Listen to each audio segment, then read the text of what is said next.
budgets, that's We good. need a bigger desk. Yeah. Thank Under you. budget's always nice. Yes.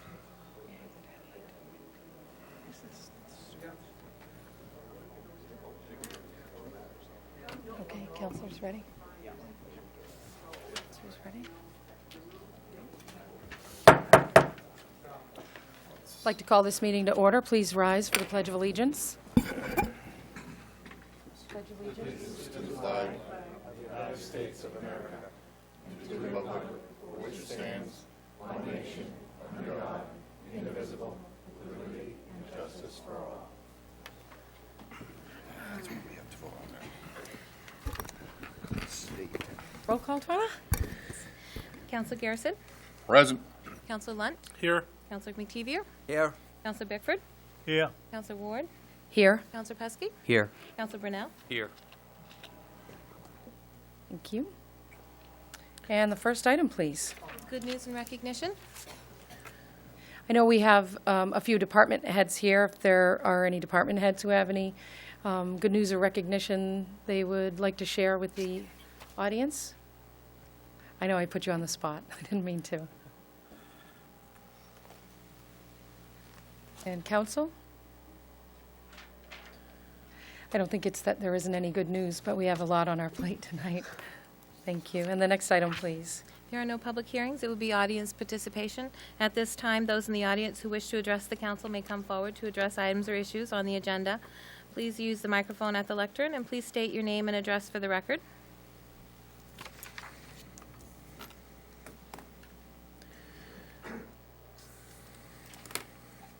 My name is Mark Sherback. I live 42 Davis Street, Lisbon Falls, Maine. I'm not a public speaker, so I've written this down. I need just probably 3 to 4 minutes, so I'll make it pretty quick here. I'm here tonight to speak to you about my recent interactions with Steve Warren of the Trail Committee. Over the past 3 months or so, Steve has on a few occasions approached me about joining the Trail Committee. He said they would be interested in my ideas, and also I would be the one most affected by projects they were planning on near my home. A couple of Fridays back, Steve stopped by our home during our dinner hour, again to see if I'd be interested in joining the Trail Committee. I did have interest, but admitted to not having the time. Before he left, he did hint as to what the project was that they were planning near our home. The next morning, I called Steve to find out more details about the project near our home. Steve said they are planning on developing the wetland that exists between the railroad bed and a section of the new trail that lays just beyond our property line. One of his reasons for the proposed development was because the wetland was a public health risk due to the infectious diseases carried by mosquitoes. He also mentioned a public skating rink and also diverting and extending the new sections of trail down the railroad bed to the park and ride. When I asked where the money was coming from, Steve said grant money was available and also that private individuals like to donate money. When I asked Steve what he wanted from me, he said they would also need to develop the wetland that exists on our property, as it is the continuation of the wetland that exists on the adjoining town property. And it is also a public health hazard due to the mosquitoes. They would need an easement from me. Quite frankly, I am tired of Steve and the Trail Committee proposing development ideas for our private property. This is not the first time I've been down this road with the Trail Committee and with Steve showing up unannounced whenever he feels like it and coming up with development ideas and projects for our private property. I then made it very clear to Steve, as I hope I'm going to be doing for the council members here tonight, that our private property is not up for development, that we will not willingly be granting an easement or anything else that causes us to give up any of our private property. We like our land and all its diversity the way it is. Our privacy is very important to us, and we'd ask all of you to respect our privacy, our rights, and our wishes. Steve ended the conversation saying that they will be proceeding with the development plans. I will end with a few questions. When Steve has contacted me, he refers to the we when presenting the ideas and development plans. Who is the we he refers to? Is it the current Trail Committee members? Is it you, the town council members? I know it is not Dale, the acting town manager, because he made it very clear to me that it is not him. The reason I want to know is this. I want all those involved with the idea of developing our private property for public use to clearly know where we stand on this. Further, if Steve is acting on his own without town council or trail committee support or approval, but presents himself to the public as a representative for the trail committee, then why do you continue to allow it? Whether or not Steve identifies himself as a representative for the trail committee or even considers himself a representative when speaking with private landowners or when trespassing and examining their private property, he is a representative for the simple fact that he is a trail committee member. Whether acknowledging it or not, by allowing Steve to continue being a member of the trail committee, you are supporting his ideologies, his methods, and his behavior. Just 2 more items, I'll be done.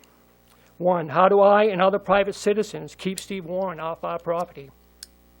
And 2, in an effort to protect the private property ownership of the town of Lisbon citizens, I would like the council to consider removing Steve Warren from the Trail Committee and also barring him from any public position, committee, or office. I thank the town council for your time.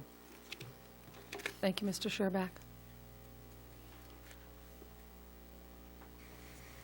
And as you know, Mr. Sherbak, we respond at the end of the audience. You want me back up there? No, we'll respond to your comments at the end of the audience participation, okay? Thank you.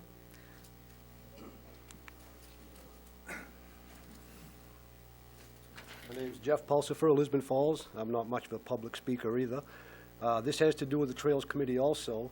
I was watching a council meeting a week or 2 ago, and the same Steve Warren was talking about Summer Street Park, and he said that eventually they wanted a trail to go from from Summer Street Park to Edgecombe Road, which is through my parents' land and my land and some other property owners.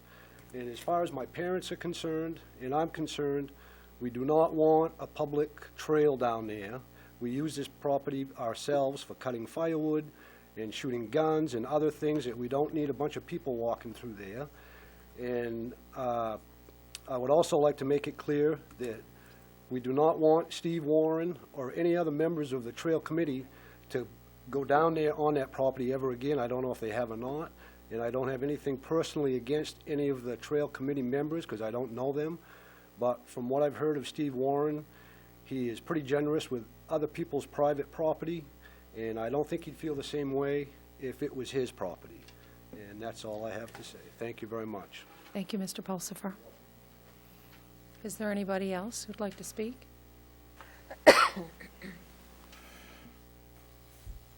Okay, the next item, Twyla. Is audience participation a response? At this time, the council would respond to audience participation questions. I'm going to respond to Mr. Sherbak and Mr. Pulsifer at the same time, since your comments are related. This isn't the first time that we've had folks ask whether certain committees are overstepping their bounds in performing what they consider their duties. And we've been thinking about it a lot. As you know, we put the Trails Committee a little bit later on our agenda, so whatever I don't address right now, I hope that I can address for you at that point.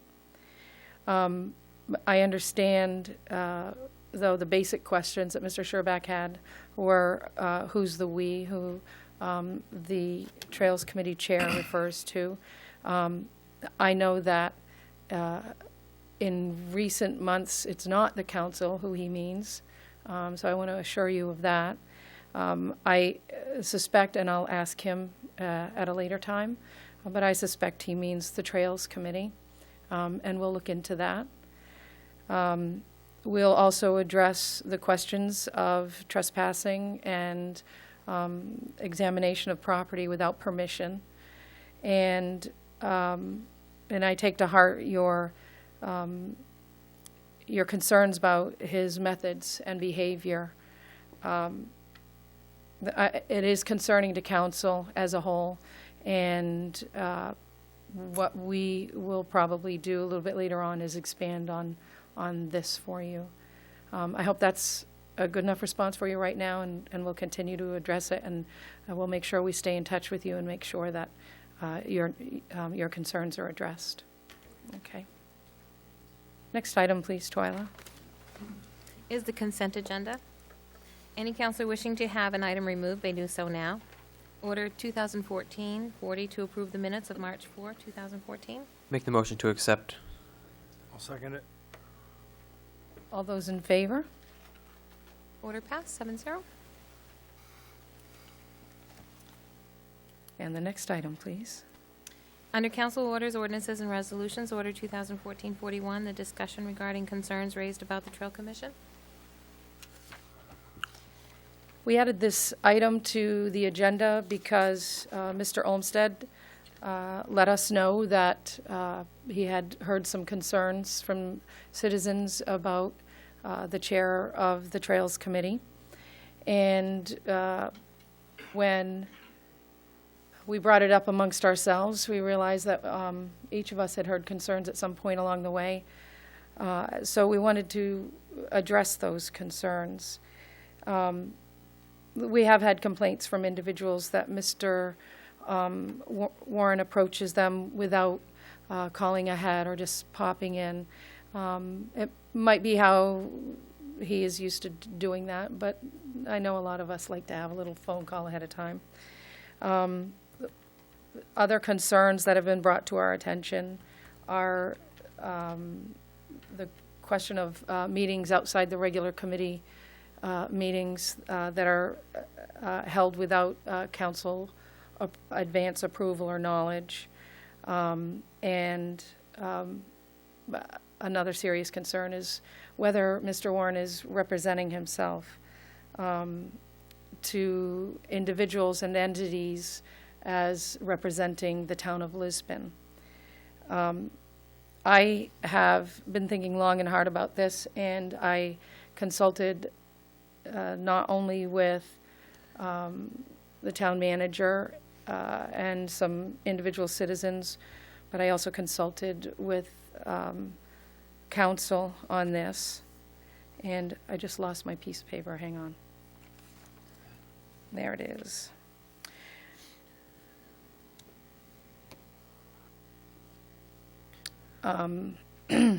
As I stated, individual councilors and the town manager have been approached over the recent months by folks who feel that, and it's not just Mr. Warren, sometimes people don't tell us who it is. So I don't want to point the finger at one individual if that's not needed, but sometimes people just tell us it's members of the Trails Committee, so we'll have to look at that too. But they've acted without council approval or contrary to accepted protocols. The council agrees that the chair of the committee, Mr. Warren, is clearly dedicated and always enthusiastic when it comes to the projects and goals of his committee. He has countless ideas for projects and improvements for the committee. The council, however, reminds Mr. Warren that it is of the utmost importance to adhere to our protocols, our accepted procedures, and ultimately our charter in every way possible. We all want to be sure that we do things in the appropriate manner. It's out of consideration of our neighbors, and it's in line with following our charter. We want to make sure that the town is not inadvertently misrepresented. We all know that proverb about good intentions, and that proverb goes a long way here. It really isn't acceptable for any citizen or committee member to infer or allow others to believe that they represent the town or the council without the authority of the council in advance. We do remind everyone that the committee members serve because they care about Lisbon, because they're interested in improving our town. It is important to remember that they are volunteers. With that in mind, we do urge our committee members, especially chairs, to seek information from the manager's office and the council when needed. We appreciate very much all those who volunteer in every capacity on all of our committees. And we appreciate those who volunteer in order to help make Lisbon a better place. I want to invite any other comments from council. I hope that I covered all the points that individuals and councilors brought to me, but if there's anything else that anyone wants to bring up. I'm going to direct this to Mark. Mark, you do know that we are working to acquire the railroad bed. Right. And I've already explained that. So that if anything happens at there, it will probably be connected before your property. So, you know, we'll try to keep you right out of it. So, but I do want that we are moving forward with that, so. And you know that anyway, so, yeah, okay. Thank you, Roger. I think it's important for all committee chairs to bring any concerns or issues or anything ongoing to the council so that we know what they're doing, because they're out there and they assume we know, but we don't know until we hear from them. So come forward to us before it becomes an issue. If you have a big idea or project you want to do, make sure we're in the loop.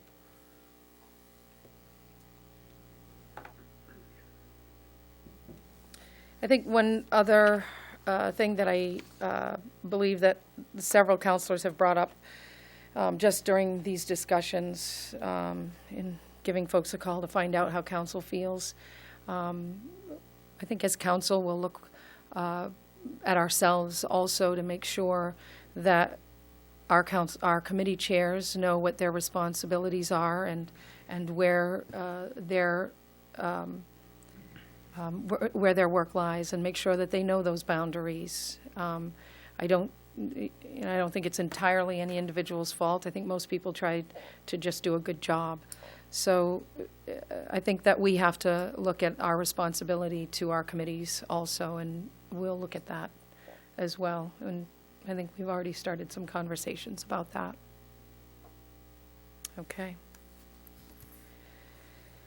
And the next item, please, Twyla.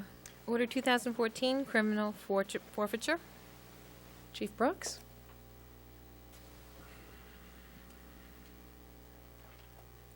I'll be brief. You folks all have the same paperwork I have, received from the Attorney General's office. This is an active case still in the Androscoggin County Superior Court. Case has not been resolved yet. There is a potential here for a $983 forfeiture. Again, hasn't been decided by the judge, so they have to get their cards put in order, and one of those pieces of order is this right here. If you folks want to accept the forfeiture, proper documentation is here for your signature. If you don't want to accept the forfeiture, and there is a forfeiture, it goes to the state of Maine. And then we won't even see a portion of it. That's it. Okay. Do council have any questions for Chief Brooks before he escapes? Is this going to be a vote? I believe it is, yes. Chief Brooks, when we did the forfeiture from the federal level, the $70-something thousand, we didn't have to vote on that. Is it because it's coming from the federal and this is state, or? That was a federal forfeiture. They're under a totally different set of Okay. rules. This is a state forfeiture. However, remember from the paperwork you have in front of you, it's still a case that has not come to closure yet. The judge hasn't even decided if a forfeiture is going to be part of it. So the state has to get their pieces put together.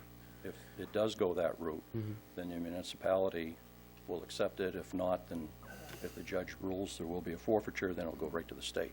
Perfect. I'm just trying to figure out where the line is drawn on the voting, that's all. But you answered my question. State versus I would have to federal. believe that the vote is just giving the authority for the manager to sign the document Yep. that the town would accept the forfeiture. Thank you. All right. Any other questions? Thank you, Chief. Thank you. So the question before us is whether we would accept a forfeiture from the state, were it to come to that. So I'm looking for a motion to accept a forfeiture from the state. I'll make the motion. I'll second it. All those in favor? Order passed, 7-0. Thank you. This will authorize the town manager to sign the transfer. Yes, thank you. And the next item, please. 2014-43, town bid reports, town report bids. Oh, yes. Yes. Madam Chairman, Mrs. DeRisco wanted the council to know that 14 requests for proposals were mailed out and that only 4 companies responded. She wanted you to know that Express Copy was the lowest bid at $1,126, and that they happened to be the company that was selected last year as well. And she wanted you to know that we were happy with their work, and so she recommended Express Copy for 400 copies, and she will also be posting the finished product online within a couple of weeks. Will the finished copy that she posts online be before the printed versions are available? No, it'll be the same, About the same time? We want Okay. to have the finished version, and then we'll send it to the printers and post it online. Okay, great. Do you know how many we ordered last year? Around 300 to 400, yes. Do we still have some left over, or did that cut it, or, We ended up ordering a few extras. so do you think 400 is gonna make the cut, or should we go a little Feel more? it should. Okay, I think we would like to go with the same amount. okay. Does anyone else have any questions?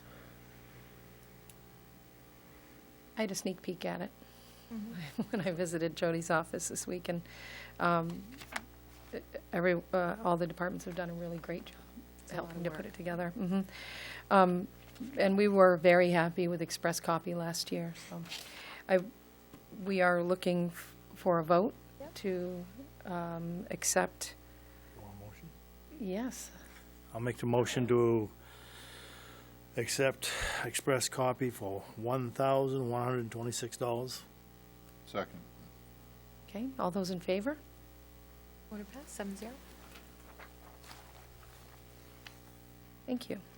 And the next item, please. Is under other business, the finance director's report.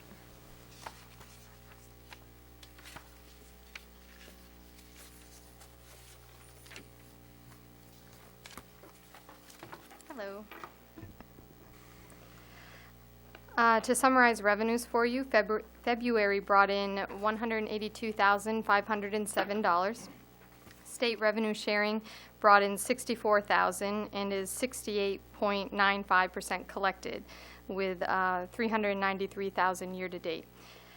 Our four-year average collection rate at this point in the fiscal year is 65.97, so we're slightly ahead of our historical trend on revenue sharing collection. Unfortunately, we're also still on that reduced sharing plan with the state.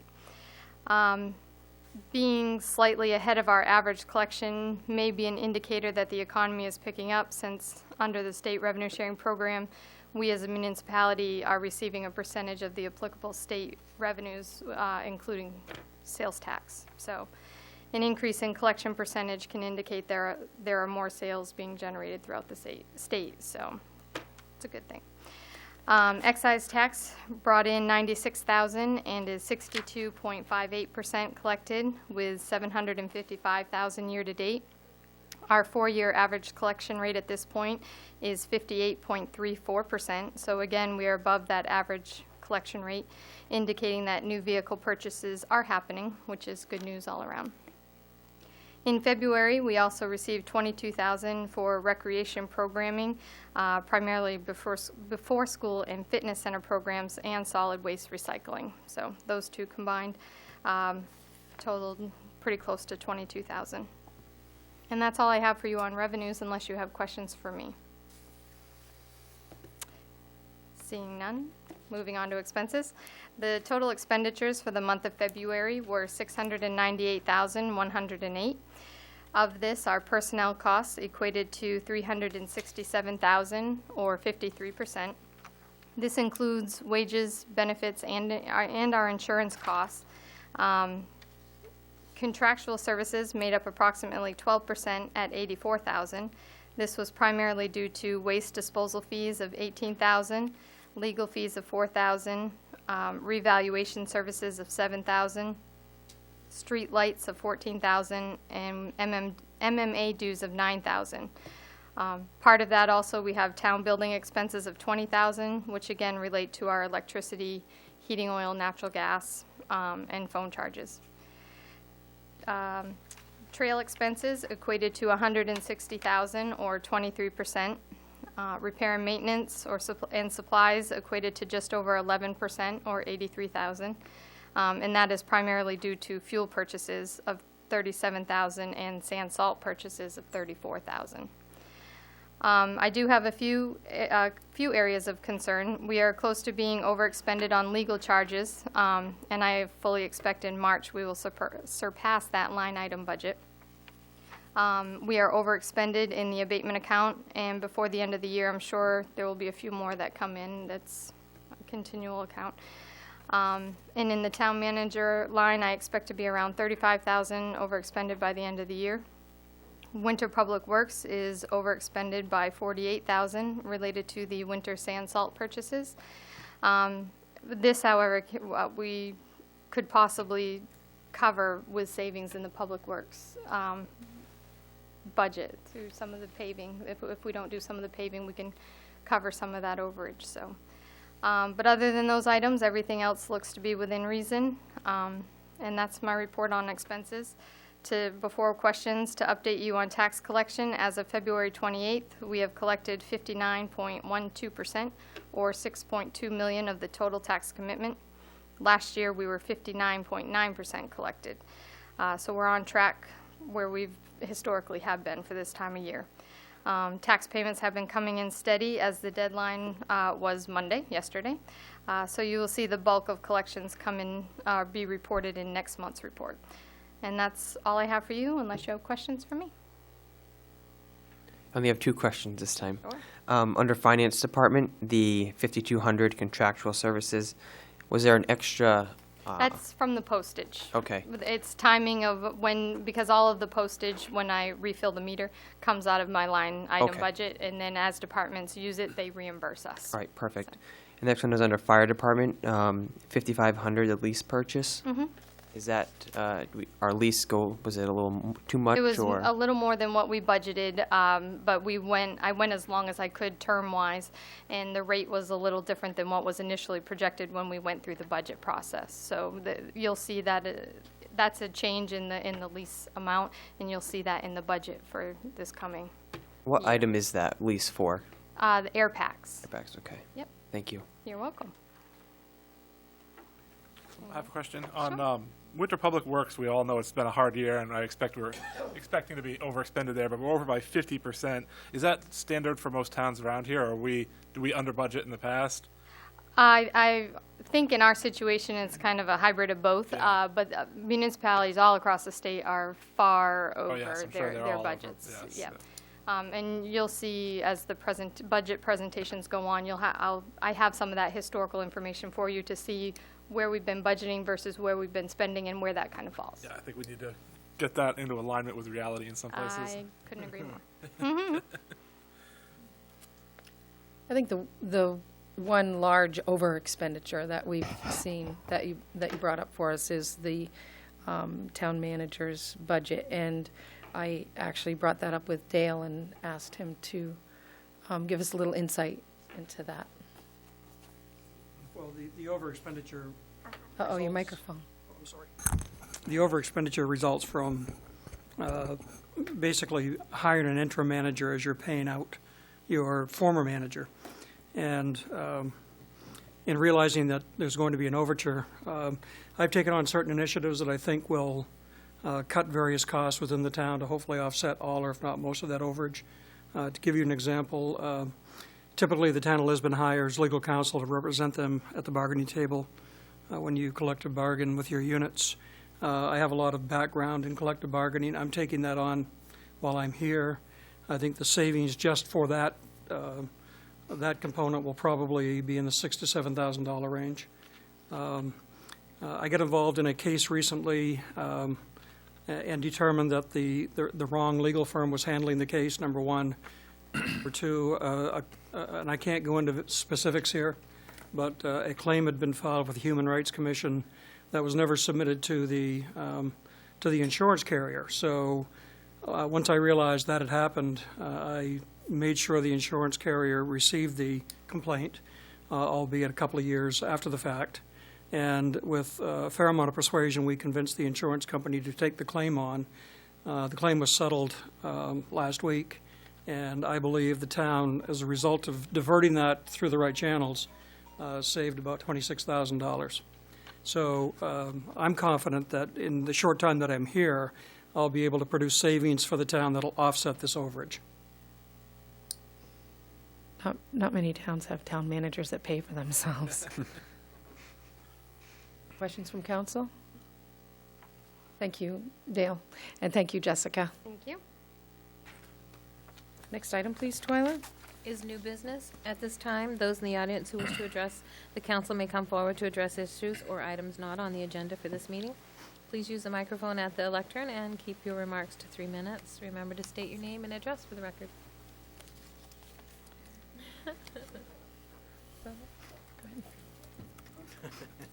Report to Larry first. Frank Hogan. This might be new business, but I might be behind the 8 ball on this. Public Works Garage. I don't know, I don't come to too many meetings, so what's the plans on that? The fire they had down there, and I don't know if someone could brief it real quick, but I guess probably there'll be insurance that pays on that, and what I'm thinking is they ought to have a new garage, is what I'm thinking. That's been there quite a while. I've been in there over the years, and if the rafters, metal rafters are heated up and warped, and if insurance money's coming, and they do a pretty good job, and they're always, you know, you guys are pushing to get new equipment, better equipment for them. The trucks are better now today, and aluminum bodies or stainless bodies, whatever them things. So I'm just kind of thinking, I don't know what direction. I could be behind the 8 ball. It might already have been done in stone, what's going to take place, but that's my thought, being a lifetime member of this town.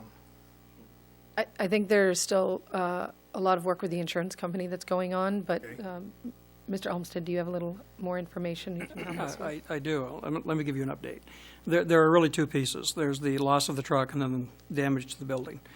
I have been dealing with insurance representatives for the best part of 3 weeks now. And the damage to the building is probably going to be in excess of $300,000. And the insurance company's plan at this point, unless the council wants to have a more global discussion of the facility itself and whether or not it's adequate. But the current plan is to, in a week to 10 days, start repairs to that building.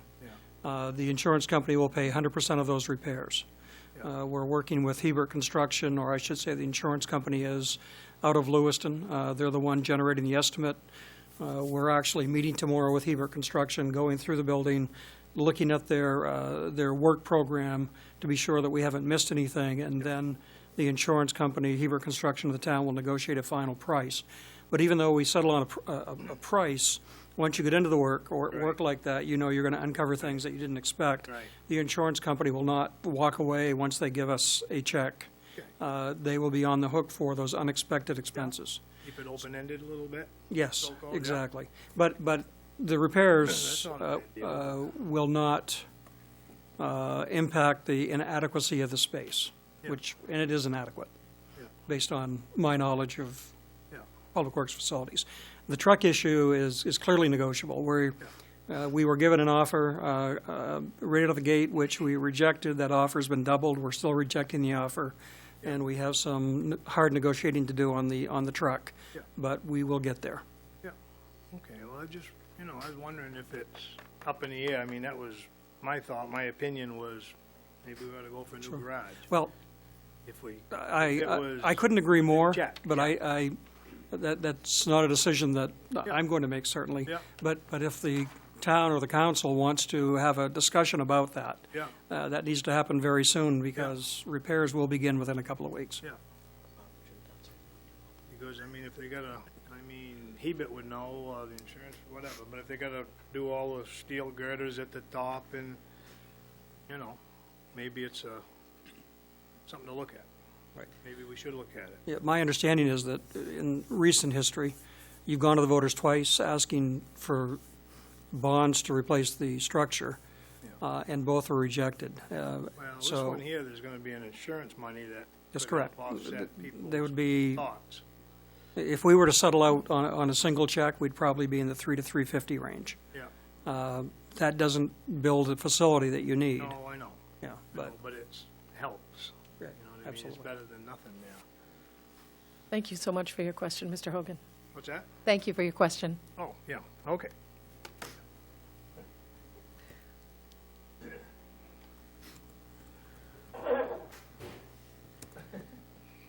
Larry Fillmore from Lisbon. I guess Mr. Olmsted pretty well handled the majority of the question that I have. However, I wanted to know if the people could be given not the specific details, but a synopsis of what this human rights complaint was, so that we're kept in the loop. And the second part of that is, can anybody update us on the litigation going on with the 32.5? We haven't heard anything from that in months.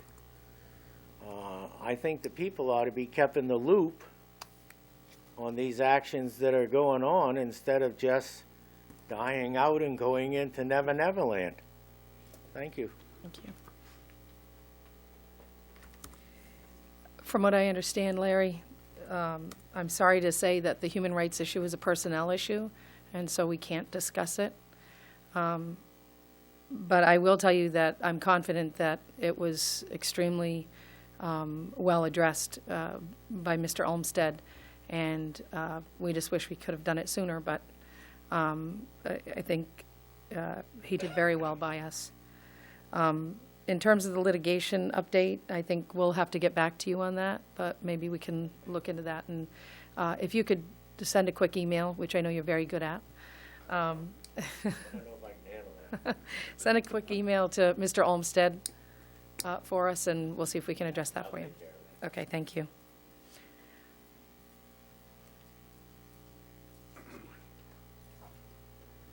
Roger Cody from Lisbon. 2008, 9, 10, 11, 12, we have been discussing as members of this community that we wanted to vote on our budget, municipal budget by department. We voted on it with a 2025 to 541 thing that we did want to vote on our budget. Obviously, there's hard questions that, or hard decisions that the council has to make that they obviously don't want to make. We want to make them. We want to vote on our budget. We want to tell you people where we want our money spent. And we are not satisfied with a change in the charter for a citizens initiative. That isn't what this is about. This is like giving you a aspirin for a heart attack. We wanted to vote on our budget. How long is it going to take? I mean, this was very specific. There was a lot of discussion that went into this through the years, and we told very clearly through a vote we wanted to vote on our budget for the municipality. Give it to us. That's what we asked for. If you guys don't want to pay a certain thing on your bills in your private life, you have an ability to change it. Why don't we? We're paying the bill. And we want to vote on our budget, period. Thank you. Thank you, Mr. Cody. I think that's a question that's been asked about 77,000 times, or at least it feels like it. I think we responded to it almost as many times. There are legal aspects of the passing of that bond that we haven't gotten all the way through, and as you state, some of them, in fact, most of them have to do with our charter. So I don't know a single counselor here who thinks that they don't want to do what the people voted for. And it's a matter of doing it properly and legally. And if we did it any other way, we'd have even more people standing at that podium complaining about it. What I can do, Mr. Cody, is assure you that we are not doing anything to stop it, and we are moving forward on a consistent basis and checking in with legal to make sure that we get this done. In fact, I'll make a note.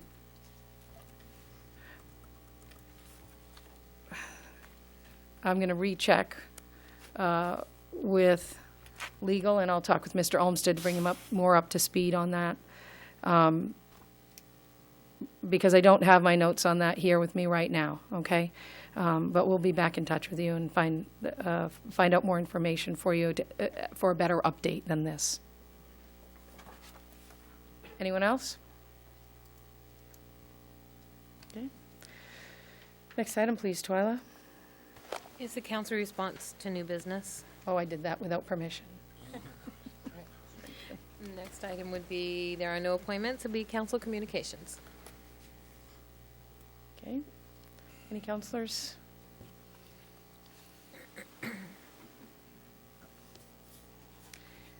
I'll just bring up that we did have a meeting last night and talked about putting the ad out there for our new town manager. And we were all pretty happy with not only the turnout for the public forum, but the input from departments that the folks at Eaton Peabody received on what they're looking for in a town manager. And we're happy to say that we're moving forward on schedule, and we'll look forward to keeping you updated.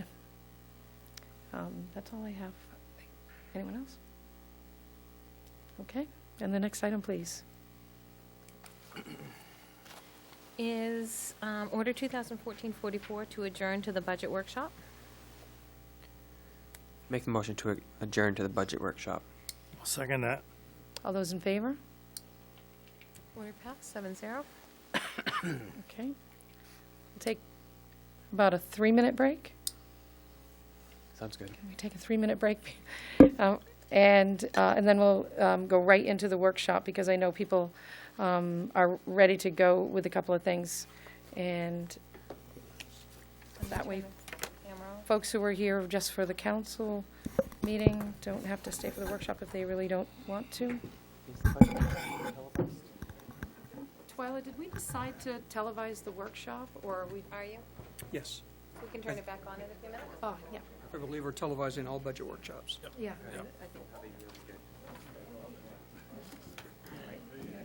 You're going to set up the, The coloring is kind of poor up there. it's not a white wall. Well, get on it. Fix it. We'll do our best. Right? You can fix everything else. Why don't you fix this one? Yeah, really, fix it. I'm not gonna think, you know something, I could stand there and project it on my shirt. like this, that should be pointed right at that picture. We can see it. We need a projector right there. I'm going Okay. to keep myself out of trouble. I think we're Thank ready you very to much. move into the next part of our meeting tonight. We're starting with the municipal budget presentation. Is that right, Twyla? It is, Yep, the municipal okay. budget presentation. Thank you. I you'd can run like. this for you if you'd like. You want me to stay here? It's up to you. I can either run it or. All right, I'll get down. Okay. Can I move the podium? This? I don't know. Good luck. No, I just want to turn it around so I'm not back there. This way? There. How about that? Okay. We ready? We're doing a slide presentation. There are copies in the handout section for any of you who want to take one home or follow along.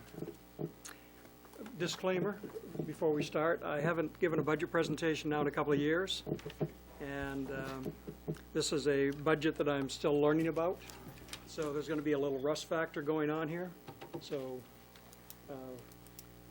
that bear with me, that's my disclaimer. This is the Town of Lisbon budget. What I'm going to do is sort of a overview of the budget, and kind of explain where your tax dollar goes. This may be a new approach. You may have seen all this before, I don't know, but this is the approach that I used to use when I was in Freeport, and the finance director will chime in at a certain point. She'll take over part of the presentation, and then I'll finish the presentation. But with the lights, should we have lights off? Would that be better? It's easier to see. Okay. The mood light, there you go. Mood lighting. Lighting. I thought it was important for everyone to realize how large the total budget is and where your tax dollars go. And with the fiscal year 14 budget, the current budget, not the proposed, but with the proposed, these figures will change very little. 65% of your tax dollar goes to support schools. That's very common. That's pretty much the percentage statewide. I've seen percentages as high as 75% and as low as Portland's 60%, but 65 is in the ballpark. 32% goes to support municipal services.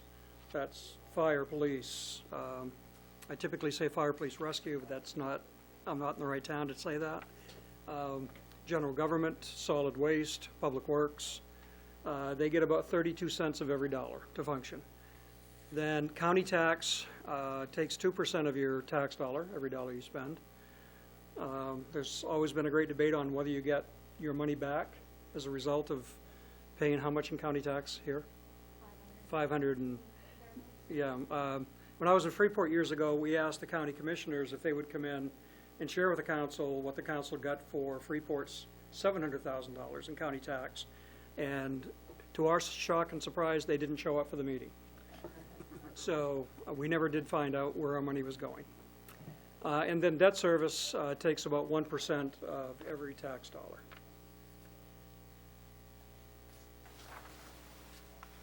Now, I now want to focus on just the town budget, the 32% of the other pie. And on the town side, 34% of the budget is public safety, 34% is public works, solid waste, sewer, general government, no, not sewer. Oh, that's an enterprise fund, sorry. Forget sewer, that's an enterprise fund, it supports itself. General government takes up, what color is that? 23%, okay, there is a color there. Okay, all right. All right, the color is much better on the screen. And then parks and recreation, I combined those, Twyla, not because I'm trying to merge them, but just because in my mind they sort of go together. And that's not with a campground, just so you'll know. 6%. And then library is 3%. So that's where your tax dollars go that support 32% of the total pie. Now, this year we've identified a fairly sizable deficit or hole that we're trying to dig ourselves out of. And what the council asked me to do is produce a maintenance budget. A maintenance budget is a budget that maintains what's currently in the budget. Nothing new added. So Jessica has been working to put that together with department heads. We've had a couple of all-afternoon sessions, and just to maintain what the town currently provides in the way of services, and also to meet its contractual obligations with employees and other vendors. We have to add about $205,000 to the municipal budget. Over the past few years, the councils have been agreeing to take money out of surplus. I call it undesignated fund balance. I believe that's the technical name. And that's money that the town uses to operate on a daily basis, primarily. And the town has been drawing $500,000 to $250,000 from that account every year. That account is about half of what it should be, based on your own policies and based on governmental accounting standards.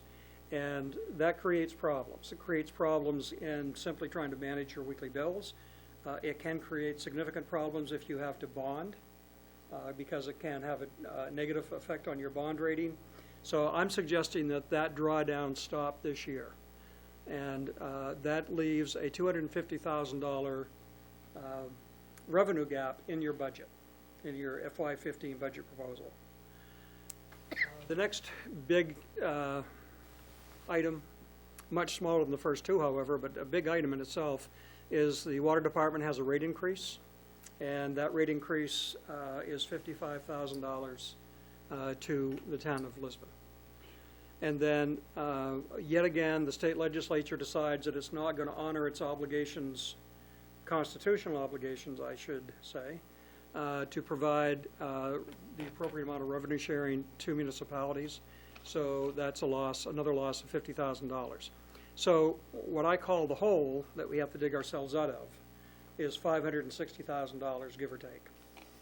Now, we have a separate slide on revenue sharing, correct? Yes, so I'll rant about revenue sharing a little bit later on. Next is, there we go. And I want to, the reason I wanted this slide as part of the presentation is I want to show you what the state of Maine has done to municipalities.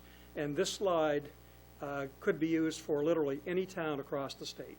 The bar graphs would look just about the same. The numbers would be different depending on the community. But you can see that in FY, or fiscal year 2009, Lisbon was getting $1,163,000, is that correct? Yes. In revenue sharing, and that has fallen to, over 6 years, has fallen to $520,000 for a huge loss of, what, $700,000, give or take? That has added 61 cents to your tax rate, to your mill rate.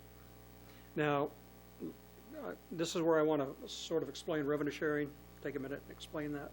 Revenue sharing is a pot of money collected by the state.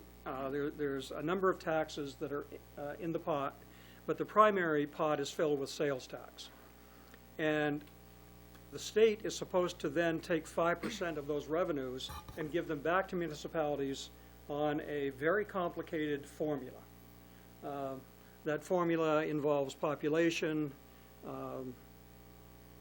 per capita incomes, and so on and so forth.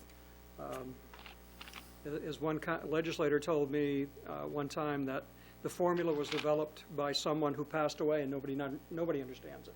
And since they don't understand it, they can't change it. So, and he's probably right. That probably is what happened. But law requires that the pot be 5%. That 5% of the revenues are set aside for municipalities. The reason municipalities get the money back is that sales occur in municipalities. And we have to provide services to the folks creating that revenue for the state. No one goes to the state capitol to buy anything. They go to our communities to buy things. But all the money flows to the state. Now, currently, the state only funds that pool at the rate of 3.5%. I don't think, since I've been in this business 30-some-odd years, the state has ever met its obligation to fund revenue sharing at 5%. I think there were a couple of times they nudged it, but I don't think they ever fully got there. And this is where I kind of rant from time to time, but I don't understand, if there's a law that requires the state to fund revenue sharing at a certain level, why they can exempt themselves from that law, why they can just ignore it and decide to do something different. We can't do that at the municipal level. There's my rant for the day. Ask your legislator why that happens.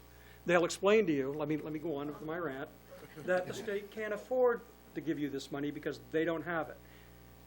And the problem with that answer is, when revenues at the state level decline, the pot that we all share in gets smaller. We all get squeezed. So the municipality takes the hit on the pot getting smaller, and then we take another hit on the pot being cut by the state. So we get hit twice.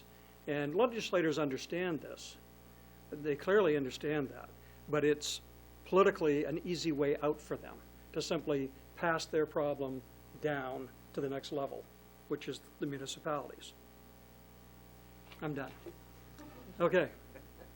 Now, I want to sort of break down the various components of the whole that's been created, and we're going to start with a drawdown from fund balance or undesignated surplus. There's a $250,000 hole we have to fill. The impact on property taxes to discontinue the use of that drawdown is a little under 3 cents. It's 2.75 cents. Now, how do you get there? How do you fill, who takes the hit on that? And in my world, since the town is 35% of the budget, the town would take 35% of that hit. Since the school department is 65% of the budget, the school department would take 65% of that hit. My rationale is that as the town was using that drawdown from fund balance to fund operating budgets, the school benefited just as the town did in that drawdown. So when that drawdown is discontinued, we both have to step in to fill that hole. So if I were king, the school budget would be reduced by $162,500 and the municipal budget by $87,500 to fill that piece of the hole. Now, I want to talk about the school department for just a moment. And, You know, the expression, when the cat's away, the mice will play. The superintendent's away on vacation, so I'm going to talk about his money. The school department expected to have a, was that 139 a decrease, I thought? Increase to the budget. Oh, I see, okay, all right. So when the superintendent presented his budget a couple of weeks ago, he expected that 139,000 additional local dollars would be needed to fund their budget. And I'm not sure what increase, that would be what, almost 5 cents in the mill rate? You did put that in, thanks. All right, but when they got their numbers from the state just a week or so ago, the school department, instead of losing $139,000 and needing that to be filled by local dollars, they actually got $400,000 more in round numbers than they were expecting. So that would be a local decrease of $230,000, not a local increase of $139,000. So this is extremely good news. Extremely good news. So if the school is asked to help fill the hole from the discontinued use of fund balance to the tune of $162,500, that still leaves them with $67,500 left from that additional aid to education. So I can't believe this will be an issue for them, but it might be. But then again, they're a department of the town, not an RSU, which I'm used to. So ultimately, the council will have control over this issue. Now, I want to talk about the hydrant rental or the water rate piece, because a lot of people don't understand this particular piece. Public water protection or public fire protection, whichever term you want to use, is something I call hydrant rental. And a water company in the state of Maine can produce up to 30% of the total revenue stream by charging a town or municipality 30% of its total revenues for public water, both in hydrants and public buildings. So that's pretty standard across the state. Very, very few communities, water districts charge their communities less than $30,000 unless there's some special arrangement as a result of things that go on in that individual community. I actually managed a community that had only 17% of its total revenue coming from hydrant rentals or public water.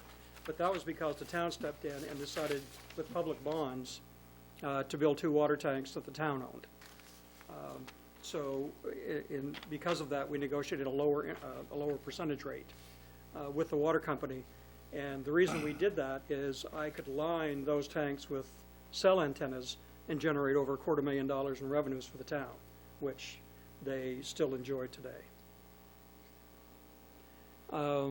The impact, again, I think we mentioned this, but the impact of the increase in public water is a little over 5 cents on your tax rate. And then in addition to the hydrant rental increase, there's going to be a slight increase for the use of public water in public buildings. That'll add about $1,000 to the total municipal budget, or some calculation that I can't express to you because that's like 1/10 of 1% or something. Such a small amount. Now, this is where I think I turn it over to Jessica, who's going to talk more about the details of the maintenance budget that led to the $205,000 increase, and then I'll be coming back to wind up this part of the presentation.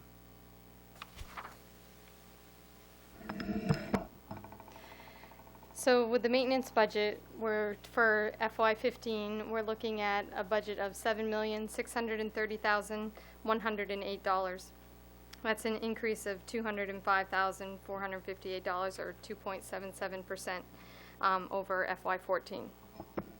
This is primarily comprised of insurance and benefits increases of $125,000, including our health insurance, retirement, unemployment, and Social Security. We have some wages and staffing adjustments or changes that encompass $67,000. And while our county tax increase accounts for 16,800. And then the residual, we have DOT payment that we have to make. This is the residual increase. It's not the total payment to them. That's just the increase over the current budget to make the payment. At a maximum, we'd be looking at animal control shelter fee increase of $9,500. That number can change slightly depending on the shelter option you choose. I, in this case, went worst case scenario because I just felt it's easier to start high and come down. And then we also had an offset of some net debt reduction of $18,000. This slide here shows you the total town tax allocation. This is what drives the mill rate. This is our total expenses offset by our revenues that we project to bring in. So this is what needs to be raised through local tax dollars. That's not raised from any other source. So this is what needs to be raised through local funding, as to put it in similar terms as the school department uses. Our total local portion to be raised is $5,267,418. As you can see from here, the police department is at 24.1% at a total of just over 1.2 million. Public Works, police, I should note, includes police, animal control, and communications. Public Works is just over 1 million at 19.4%, and that includes your Public Works and winter Public Works. That include paving? That includes paving, yes. And again, this is just maintenance. It doesn't include any additional. So, county tax is budgeted at $559,600 at 10.6%, and general government $511,000 at 9.7%. Those the first 5 items represent close to 80% of our budget. So, just to give you a brief overview. The municipal budget breakdown in summary, 39.6% of the money raised from taxes pays for assessments and debt service, which, unlike the operations of the town, cannot be amended or cut. So 39.6% of the budget is assessments and items that we've committed to as a town. As you can see from this, wages and benefits make up 57.1% of the budget. This includes all salaries and benefits. I'm sorry, I read the wrong. 57.1% includes the wages and benefits and the insurance. So it includes all of our salary, benefit costs, as well as workers' comp, unemployment, and liability. Of the total budget, $3,017,000, or 39.6%, is for the assessments, as I said. So this visually just shows you the largest piece of our budget is wages and benefits. Our mill rate over the last 10 years gives you a little bit of a history. We've gone from a high of 25.5 down to our current rate of 23 mills. Our mill rate in comparison to our surrounding municipalities, when equalized at 100% of valuation, our mill rate's 19.09, which is right in line with our area communities. As you can see, Lewiston is at 23.27, Brunswick 18.58, Auburn at 20.43, and Topsom at 16.65. So, Can I ask a question? Yeah. Jessica, I'll ask you I know the answer to the question, but why is Topsom, which is our size or perhaps a bit larger than Lisbon, why do they have such a more favorable tax rate? due to commercial valuation. Correct. Yes. This is a slide to show you the spending trends from 2002 to 2014 on both the school and municipal budgets. As you can see, the school has gone from a high of almost just over 15 million down to their current budget of just over 14, almost 14.6. The municipal budget has gone from a high of almost 7.6 to where we currently are at, well, this current year is 7.4. The percentage change in the school budget, in 2002 they were at 11.7 and they're currently at 14.5. That's a 17.9% increase in their budget from 2002. The town budget has gone from 6.9 to 7.4 at a 7.2% increase. So just showing you a little bit of history of the budget trends. This slide is to show you our municipal debt reduction, a 5-year projection. Since we're looking at the FY15 budget, at the end of our fiscal year 2015, our balance will be $12,649,968. And by June 30th, 2019, our bonds will be down to $7,300,395. This slide includes town, school, and sewer bonds, so it's the total municipal debt projection. To break it out for you, I did a computation of our legal debt limit. As of this June 30, 2014, our estimated full valuation is $526 million, based on the state's 2014 state valuation, allowing us as a municipality to have a maximum total debt limit of almost $79 million. And currently, we only have a total bonded debt of $13.3 million. Our municipal debt is at, it's actually, I'm sorry, let me look real quick. The 5.469 that you see there includes both the municipality and the water department. The water department maintains 2.8 in that, and the municipality is 2.4. The sewer department has $475,000 in debt, and the school department has $7,339,845 in debt. So that gives you the breakout of our total debt.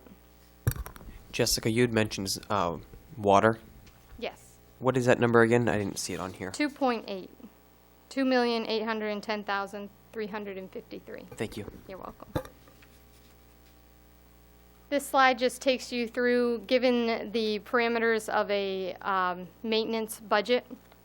This is from the initial request that the department heads submitted to the maintenance request. We had to remove these items from the budget, and therefore they've become a budget reduction, but also an options list for you to look at. To the tune of approximately $537,000. We have a few adjustments from that. What I have up here are the biggest hitters, the primary items that we're looking at. First and foremost is paving of $250,000. We need to start maintaining our roads or face a greater financial burden in the future to do so. We are also looking for master plan funding for the Route 196 and trail work to the tune of $110,000. We're looking to increase the winter sand salt purchases by $50,000. As it stands right now, any overages come out of surplus, which is similar and along the same lines of the use of surplus of the $250,000. We don't have that anymore to sustain, and we're not putting into overlay what we used to cover. So we really need to put this budget where our actuals are. We're also requesting culvert repair of $32,000 to repair or do the Mill Street culvert lining. Again, it's a situation where if it's not done, we will be incurring a greater financial burden in the future to do a greater repair. We're looking to increase the fire department truck replacement program by $25,000, and that would return their funding level to the $75,000 to help enhance our long-term financial stability with that program. Even at the $75,000, that's what the program was at before we started cutting it. and 75,000 now is really a short-term fix. It needs to increase more than that as the years progress to maintain the purpose of that funding program. We're looking at 24,600 for police lease programs, lease purchase programs. That includes the purchase of 2 cruisers, a voter radio system, mobile radios, and a document imaging unit. We're looking to establish a public works capital reserve to the tune of 20,000. In some fashion, that would be broken out based on the greatest need between an excavator, a loader, or a grader. That's what Public Works was currently looking at.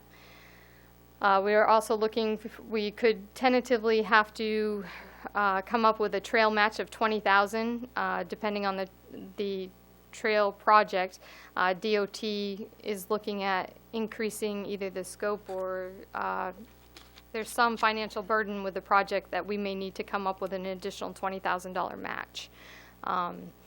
And then we're also, the fire department is also looking for $5,500 for some new equipment or possible replacement, I believe, for a low-level strainer, a K-Saw Mark III, and a forestry pump, which you can ask what that stuff is in the budget presentation. And I think at this point, we're going to turn it back over to Dale.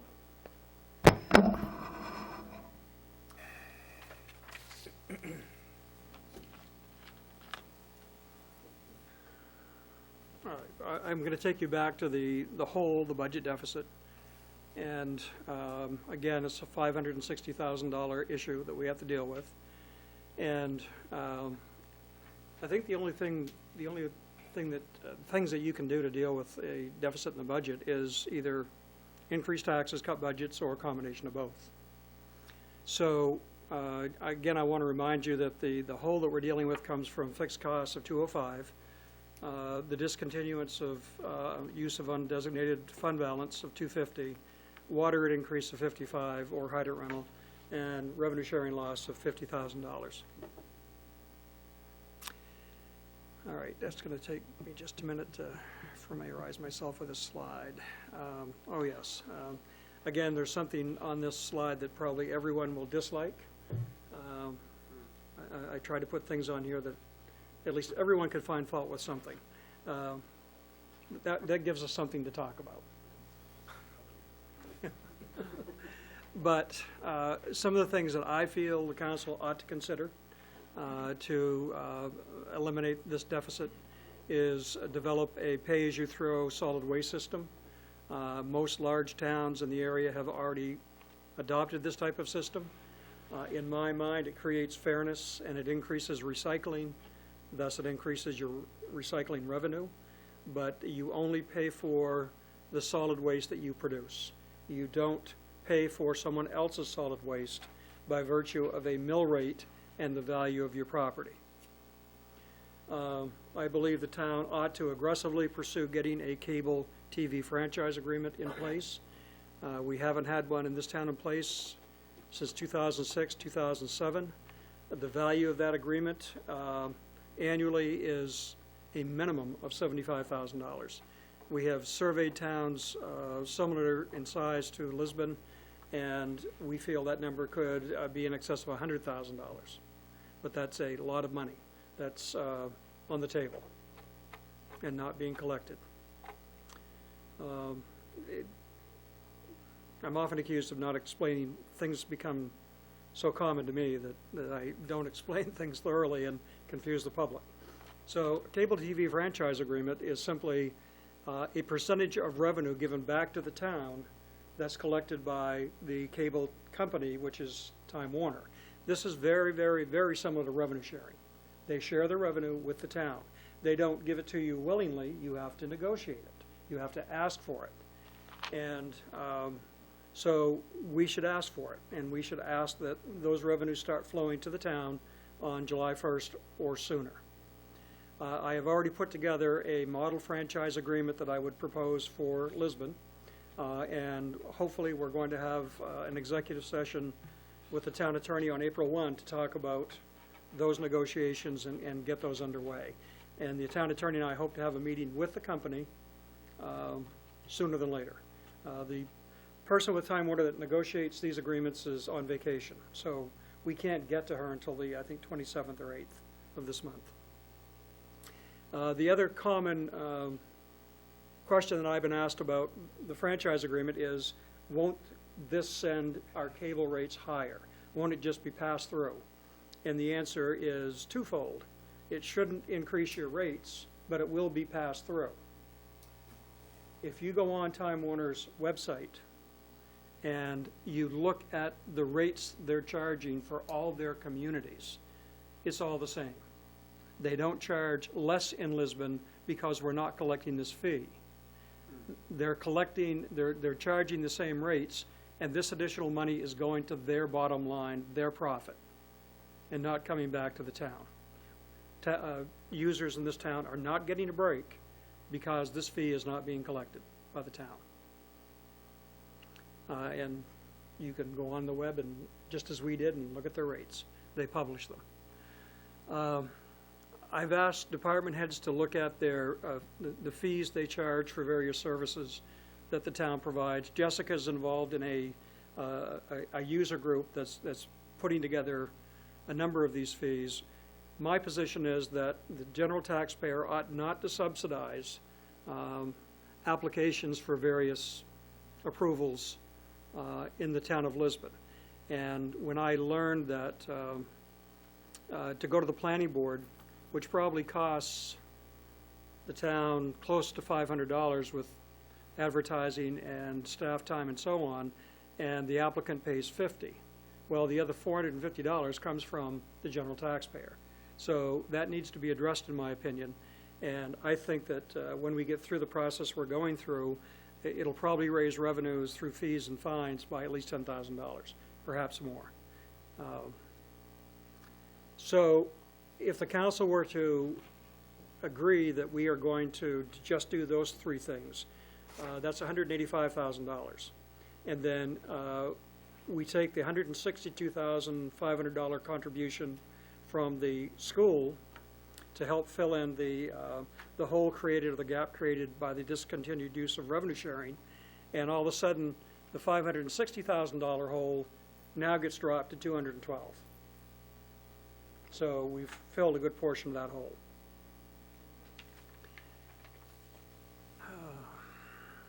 Now, I was asked by the council to come in with another tier of cuts that would get that hole down to zero, no tax increase. And I want to remind you of the slide that 56% of the town's total budget is personnel and benefits. The only way that I think you could get to zero would be to reduce overall staffing levels in the town, and it would take about 3 full-time equivalents to do that, and that would get you to zero. Is that it for me?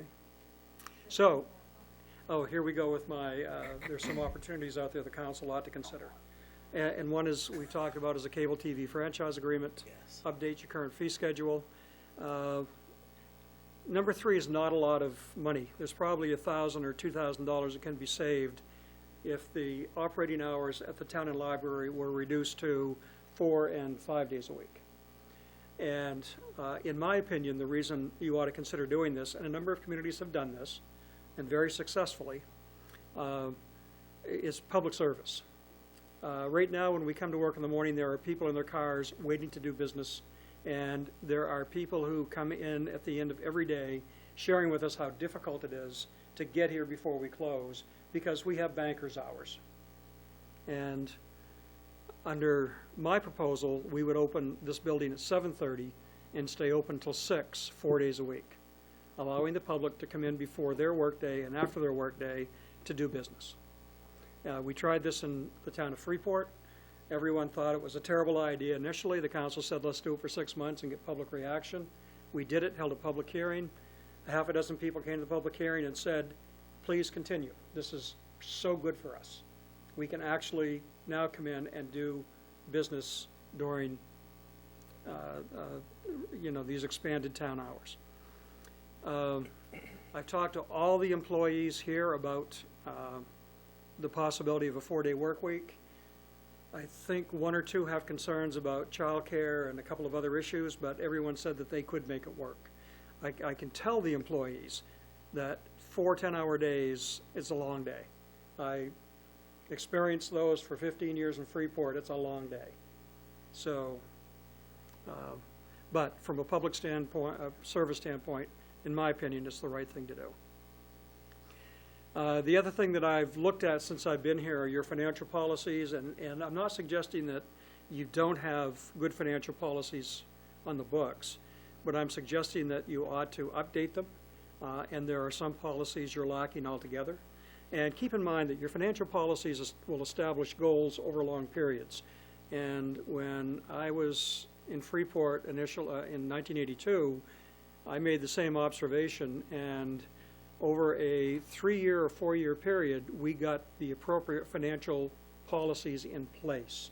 It took a lot of discussion, a lot of debate, but we got the policies in place, and the manual is that thick. But it took the council 15 to 20 years to fund all their policies, to set up the capital accounts, to set the money aside, to create new revenue streams, to fund the reserve accounts, and to meet their policy goals. So if you're going to embark, on this effort, it's a long-term process. It takes long-term commitments. And I was lucky over my career to have counselor after council after council understand the significance and the need for those policies, and they stuck to their guns, and every year they improved. Every year they improved. We had, and I know people don't think about Freeport in this way, but back in 1982, most of the shoe mills had closed. Main Street was a disaster. The infrastructure was crumbling. It was a mess. And the councils, before I got there, had spent several years spending down all their capital reserves and all their fund balance to simply hold the tax rate at 0 or reduce the tax rate. We lost our bond rating. We couldn't borrow money. It was a mess. And it took the town 20 years to dig out of that hole. So, and I'm not suggesting Lisbon is anything like Freeport was in 1982, because you're not. But there's still a number of things that need to be addressed. And so I probably won't be here for these discussions, but discussions and review of your financial policies is something that needs to be done. And once they're done, they need to be revisited every few years to be sure they're adequate. And then consolidation of services is something that you always ought to look at, be it with other municipalities, other governmental entities, or with the school department. The superintendent here feels strongly about this issue. He wants to engage the town in dialogue. I've come up with a couple of ideas based on my past experience. So I think that there are some potential savings there. And then community-wide fundraisers, that's something that I instituted many years ago in Freeport. It doesn't raise a lot of money, but last year I checked on Freeport Collection. It brought in $27,000, which isn't chump change. And people love their libraries. They love their fire department. And here I would probably look at Park and Recs. But I think each community or each department, with the council's approval, ought to consider an annual fundraiser. You send your letters out mid to late October when people are in the giving mood and when people are thinking about tax deductions. And what we realized quickly in Freeport was that when people are trying to figure out how much they're going to give at the end of the year, they're inclined to give locally. And it was, in Freeport, we had what we called the Freeport Fuel Fund, because we knew there were a lot of people in Freeport that struggled with their heating bills every winter. And so last year, that was the fund that most people gave to. I think they raised, of the $27,000 collected last year, nearly half of that went to the fuel fund. And then the rest was equally shared between library and fire department. Police can't solicit legally, so, which I guess I understand why there's that restriction. So, yeah, those are some of the ideas I've come up with. The longer I'm here, the more ideas I get, probably the fewer you'll want to hear, because some of them can be very controversial, but my position is we never should be afraid to discuss.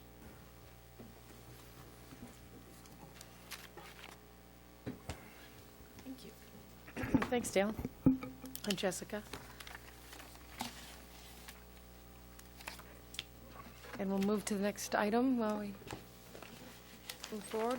We're going to change the next item to D, codes and assessing, so that the planning board and the town planner can assist with questions.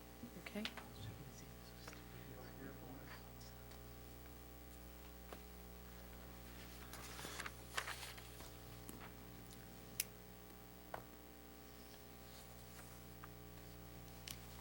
Just gonna turn this back. Well, I'll just turn this. Okay. So to take you through the assessing department budget, we have a total maintenance budget of $164,150. And I'm sorry, just to start this for you, every department that you see is going to be in this format. So let me know if there's something you don't understand that I go through, and I can try to change it now so that we're not going through every one this way. But the total maintenance budget is $164,000. That's a decrease of $590 over FY14. And that primarily comes from personnel cost savings. The total maintenance budget of $164,000, 25% of that is for personnel costs to the tune of $40,000. There's also a $40,000 contracted assessor expense and an $80,000 revaluation expense, which we FY15 will be the final year. So those are the three primary components of the assessing department maintenance budget. The options that need to be considered in the assessing department is to have a computer station set up at the counter to allow public access to the land database and mapping when they come into the building. And excuse me, that will cost about $2,500. The assessing department is also looking for a digital camera at a cost of $500 to maintain a digital record of the property assessments. And I don't know if you want to stop there or continue with codes. We can continue. Okay. So the code enforcement planning departments, their total maintenance budget is $85,275. That's an increase of $800 over FY14, primarily due to a 2% COLA. Of the $85,000 maintenance budget, 71% of that budget is personnel costs to the tune of $60,000. And then there's also the $20,000 allotment for planner services. The options to consider for code enforcement and planning is the Route 196 master plan implementation, totaling $110,000, broken down to $65,000 for the Davis Street sidewalk and $50,000 for matching grant money. And then the code enforcement department was also looking for a vehicle at a cost to be determined, whether we can use a discontinued police vehicle or other town vehicle for him to be able to go out and do inspections. So those are the two budget options within code enforcement. You sure can. I just, in filling in, I just wanted to reiterate that the master plan implementation, the $65,000 Davis Street sidewalk completion is a pot of money or a plan for money. May not quite need $65,000. I think we had quite a discussion the other night with Mr. Warren regarding options for that area, and we still, as a master plan committee, feel that our cost analysis is fairly accurate. I think it's $46,000 plus unexpected things. And the cost at $50,000 again is a 20% of a potential Cdbg grant for $50,000 here. The grant being 20% of $400,000. Yeah, my math. The other thing that is kind of a void here, and it just very simply says $20,000 for planning services. We dragged Amanda all the way here, and she sat here all night, so I thought I'd let her give her just a couple of seconds about what she's planning for us.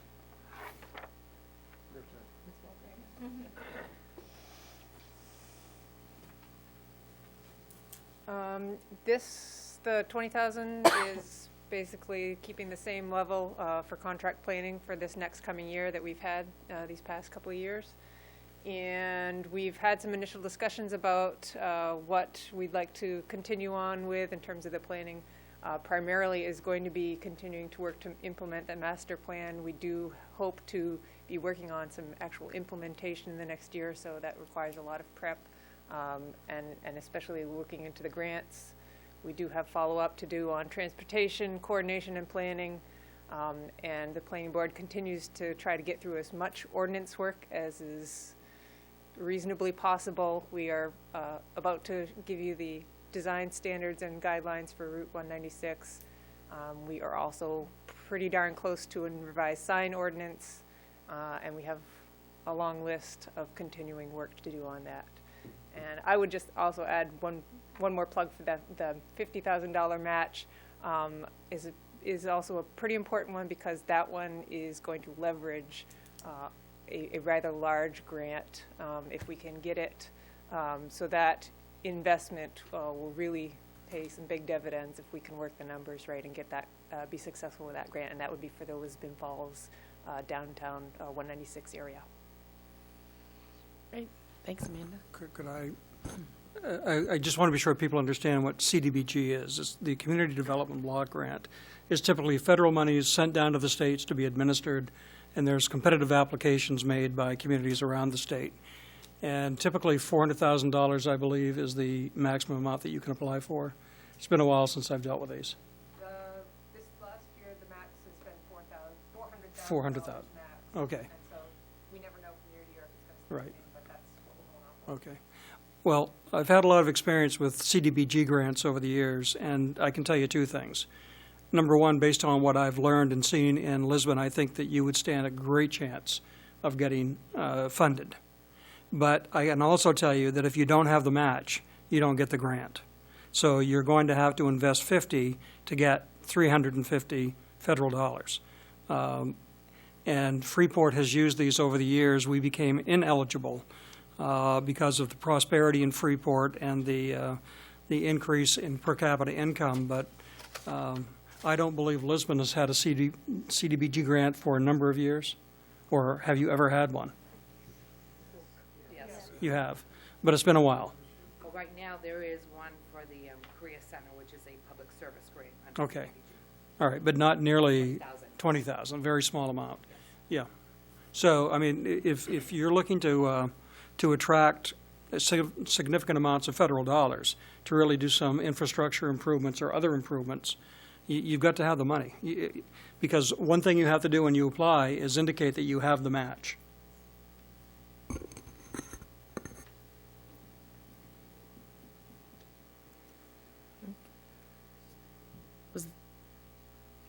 Are we ready to move on to the next item?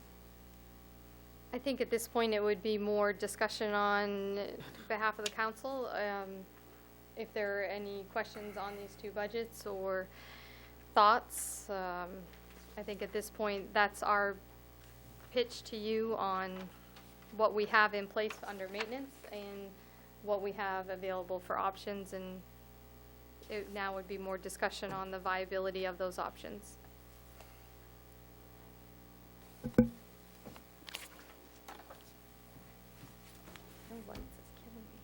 Yeah, can we turn the lights on for a few minutes? Thank you. Can I say something? Yes. I do believe that the Davis Street sidewalk could be done for thousands less by the Public Works. I've checked in on it, and I've got facts and figures to prove it, and the water department would even work with us. So, instead of thinking that, it could be considerably dropped and still get the project done. That, Amanda, on that Davis Street sidewalk completion number, what does that 40 plus to 65 include, just so everyone's on the same page?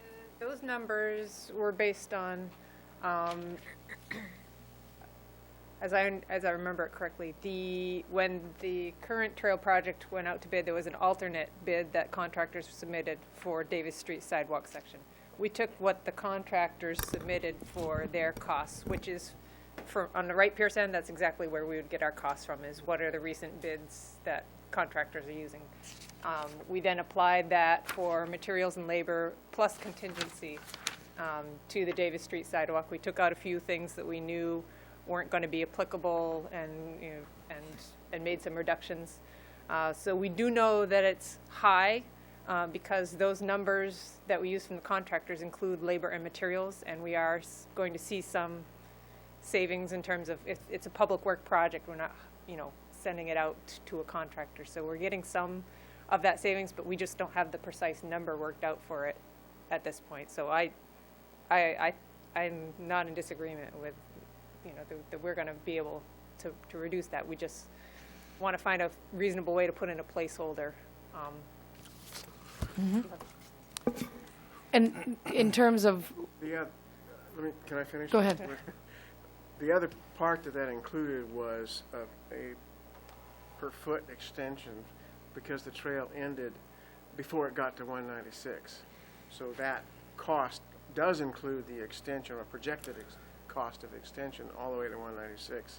And the reason for that is the potential changes that might be able to be done with that intersection change down there. The other thing to note is on the wages, to Roger's point, yes, we agree that it probably could be done by Public Works cheaper, but we're going to be paying for Public Works. They're going to be paid for one way or another, so that's an actual cost, whether they do it or somebody else does it. They're not doing something else instead of doing that. So if you include, we did not take out the wages if we had used Public Works. and just so folks who aren't as up on what's going on Davis Street, when we say we're going to complete Davis Street, does that mean we're going to make it into a 3-lane highway with sidewalks with cages around them? Or does it, what does it entail? A sidewalk on one side from where the trail, currently constructed trail, is going to end at the end of Davis, leading all the way to Route 196. Just one side of the road, I think standard 5 feet wide, move a couple of hydrants. As sidewalk projects go, it's actually quite simple. So. Okay. And there were a lot of pros and cons to the alternatives that were mentioned to you the other night. It doesn't preclude another better trail option in the future, but the fact of the matter is, when that trail is done, it ends the end of Davis with nowhere to go, and at least in the interim, in terms of safety and making good connectivity to 196 in the downtown, a sidewalk is warranted. So. Great, thank you. Earlier in the evening, there was mention of maybe a $20,000 match that the state was going to be looking for the trail. That is not part of this budget. Would that be part of the engineer budget? Okay, I was just wondering because we had this sidewalk for the trail, but I didn't see the $20,000 additional grant. So I'm trying to figure out if this is part of the code budget or the engineer budget. That's all. Yeah, the reason why I included the 196 master plan money here is more in line with the planning aspect.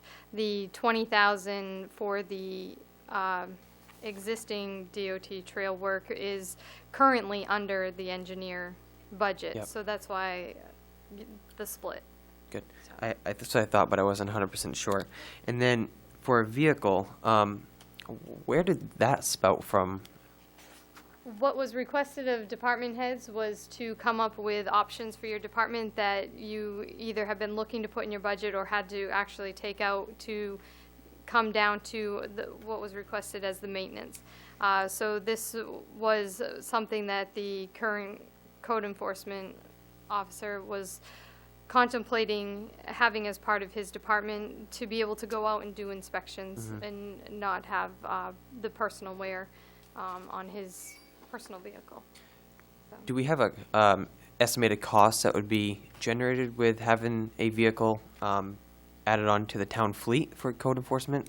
'Cause I know I'm just asking because currently we budget the $2,000 and it doesn't look like even a quarter of it has been expended. So I'm just kind of in my mind thinking about if it outweighs it. Yep, and that would all be part of the analysis, depending on what we would get.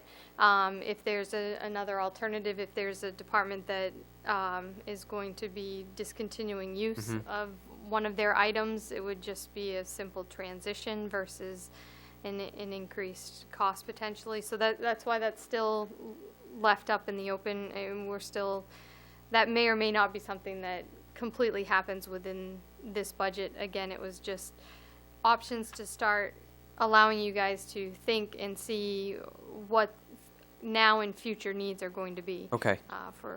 For these departments. Awesome. Thank you.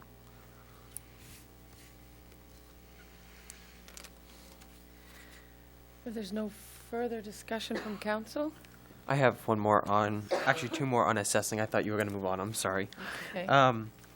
The computer station setup of 2,500, is that because it has to have access to a certain database? I'm just trying to figure out if this is a high-tech computer or whatever. What is it? No, it's not a high-tech computer. It's an average cost to get PC tower, monitor, keyboard, mouse, as well as some sort of platform for it to be on and connect it to our network, and have the software needed on it for that access. Okay. And then under the revaluation, we have $80,000, which is the final year, that's really nice to finally see that. And then the contracted assessor is $40,000. Now, Mr. Van Tynen is the contracted assessor, is that correct? Correct. And then he also is overseeing the Reval. the reval. You probably don't know the answer, but my question is the percentage of time that he is spending on the reval, part of the $80,000 compared to our contracted assessor for $40,000. I'm trying to figure out if he spends, 50-50 or if most of the time is spent on the reval or where that percentage is. What we are Bill breaks down his time based on what he's doing, and we're billed under that scope of work. Okay. So we've budgeted for $40,000 for his assessor role, and we budgeted $80,000 for the revaluation role. The revaluation is done by more people than just Mr. Van Tynen. It's done by staff that he has as well. But we are billed on a regular basis for those two components.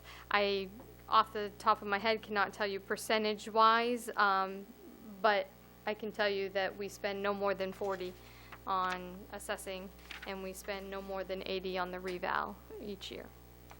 Okay. Thank you. I'm sorry. Can I can find, you sure can. Sure. There are really two separate functions.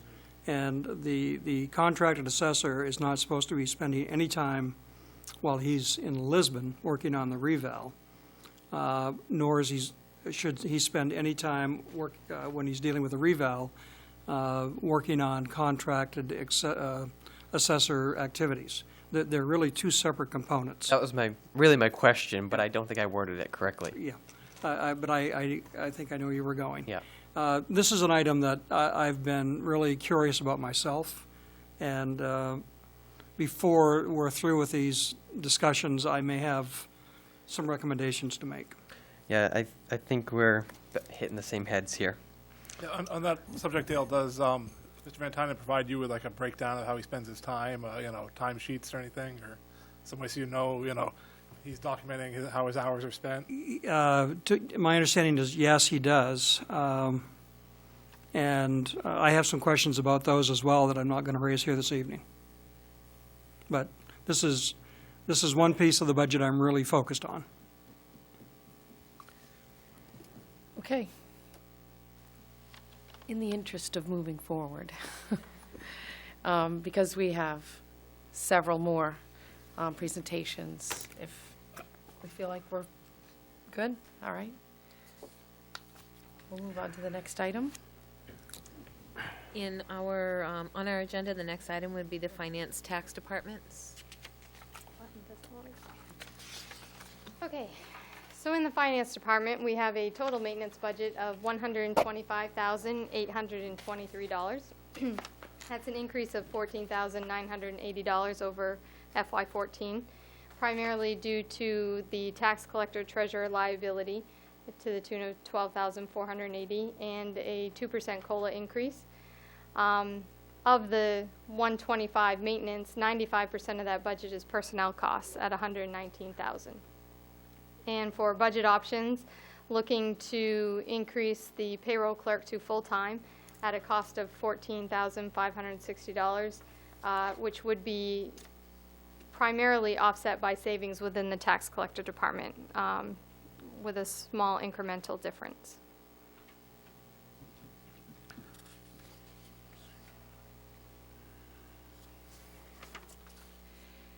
Can you explain for everyone what the tax collector treasurer liability is? I sure can. The tax collector treasurer liability is the two titles that I currently hold in absence of our prior town manager that held those personal liabilities.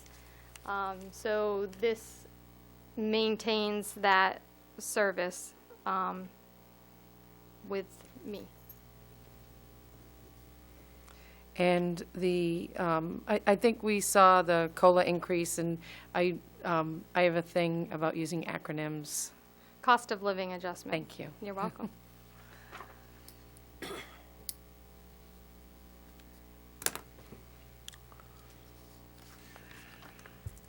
And the payroll clerk increase offset by the tax collector department, and we'll see that next. Yes. Okay. Anyone else? All right. Move on to the next section. All right. Under the tax collector department, we have a total maintenance budget of $116,350. That's an increase of $20 over FY14. And that increase is primarily due to the impact of staffing changes offset by the 2% cost of living adjustment increase.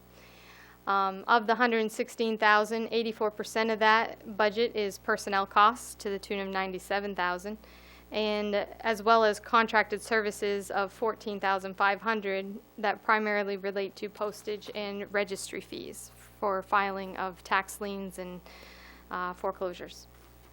For budget options, I have the removal of a part-time collection clerk, savings of $13,260, which again would be offset by the full-time role of payroll clerk in the finance department. Does anyone have any questions, comments? Why are we going back to a full-time payroll clerk? Why was that? Yes. I would like to go back to a full-time payroll clerk, primarily because the duties of that office have really changed over the last couple years. And when we initially transitioned into a 2020 split, the duties of that office were primarily data entry and were warranted under a 20-hour arrangement. And now that has become much more intensive for, in addition to data entry work, there's more, trying to think of a good way to phrase it. There's been a lot more that has been added on, or I would like to add into that department as well. There's journal entries that come with it. There's reporting to the state and federal agencies. There's numerous questions and requests from employees in changing either deposits or deductions, things of that nature. It is taking more time, as well as I have more that I would like that office to do. Jessica, didn't we consider at one time merging or having the school do our payroll? In one budget year, yes, we had discussed the possibility of consolidating with the school for Or went any payroll. farther than that? No, logistically, it was not a good fit at the time. The needs honestly, I mean, I may be a little biased as the department head, but the needs, I think, are a little outside the scope of consolidation, just because, you know, the school has over 300 people that they process payroll for. We have around 100 on a regular basis. And the requirement of the employees on that one person to send another 100 people over to the school in processing it, at the time it felt like it would be a hardship on the employees to not have someone more easily at their disposal for that stuff. When we had Durham school system, they took care of that, and we lost that. So they should be able to make up the difference for the town. I think she means a hardship on the town employees, not the school. Right. Oh, okay. Yeah. We were looking at it that it would be a hardship on the town employees to have to coordinate with the school to address some of the issues that were coming into the payroll clerk here. The additional duties that you're talking about that you'd like to put into this office, who currently does the duties now? Me. You. So is your workload enlarging, getting larger? There are increased duties with the tax collector treasurer roles, as well as just, there's been a lot of, I put in a lot more than 40 hours. Oh, to I know get you it do. done. So, Yeah. and I'm just saying that it would just balance some of that out. Yeah, definitely think we should look into, with Superintendent Green, about the consolidation with the payroll. I know that they've brought it up before, just recently, and I think it's something that we could really look at in that climate zone. And then, I mean, if we get a new manager, we don't know if those titles would go back to that manager. So I think there's a lot of uncertainties right now that we still need to look at, but I definitely understand what you're saying. Yep. And those are in there as the maintenance as it currently stands, which is why you see that. The offset of that is if it's not in this budget, it'll be a shift to the town manager budget in some fashion between the two. So it's not an outright savings to just move the title at that point. It will all be negotiated in. Oh, yeah. So just to. I just have a quick question about the removal of the part-time collection clerk. How will that work area make up for the absence of a part-time person? The workload at the front counter, I think, can sustain the loss of a part-time employee. That we're not as. Go ahead. Well, we've also talked about cross-training, Right. of which there's very little now. But the town clerk's office and the finance, or the collection area for finance, they're right next to each other, but the folks aren't cross-trained. And if you look at the workloads, they vary.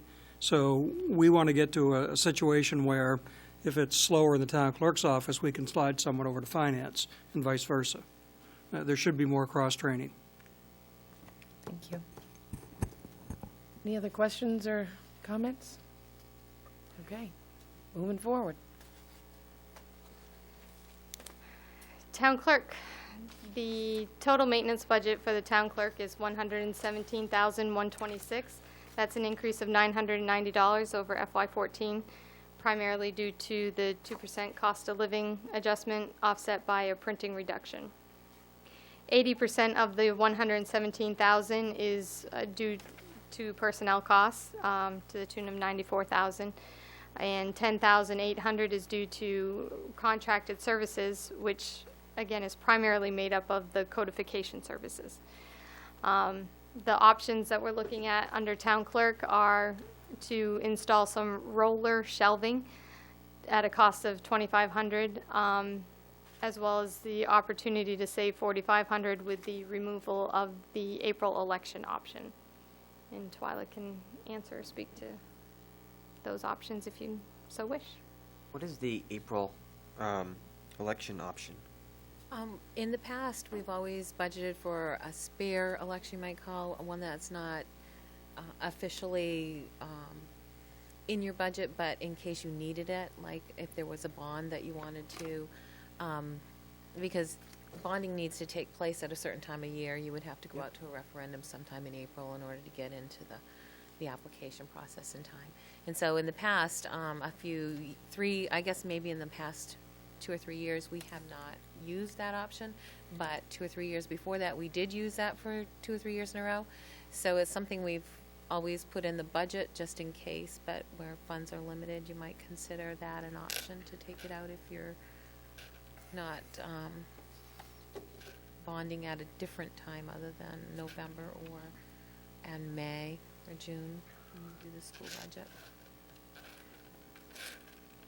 Twyla, on the codification services, does that have to do with the web-related things that you use, or? The codification services, that's part of the budget, but it comes under contracted services, part of your 117,000. Got it. It's not an additional, so the codification service is already in there. Are you talking about the roller shelving? No, I'm just saying that a lot of people don't know what codification services means. Yes, it's keeping your ordinances updated and the index and being able to find what you need in a timely manner. Puts it at our fingertips on the web as well. Perfect. Yep.